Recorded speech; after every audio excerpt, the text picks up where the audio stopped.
Të paktën 113 persona kanë humbur jetën, ndërsa 155 të tjerë kanë mbetur të plagosur si pasojë e një shembjeje katastrofike të çatisë në një klub nate në kryeqytetin e Republikës Dominikane të martën.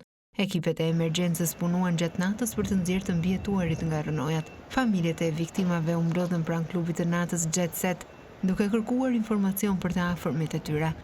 Unë kam antar të familjes që janë ende në rënoja dhe nuk e dim se çfarë ndodhi me ta, tha Pedro Martinez, një lojtar bejsbolli.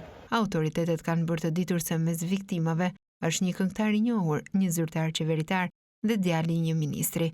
Juan Manuel Mendes, kreu i qendrës së operacioneve emergjente të Republikës Dominikane, është shprehur se numri saktë i personave brenda klubit të natës në kohën e shembjes së çatisë mbetet i paqartë. Kapaciteti i ekuipazheve të urgjencës u rrit pasi më shumë pajisje të rënda janë përdorur për të përshpejtuar heqjen e veturinave dhe për të vazhduar përpjekjet e kërkimit, kanë njoftuar më tej autoritetet, teksa nuk është përcaktuar ende shkaku i shembjes.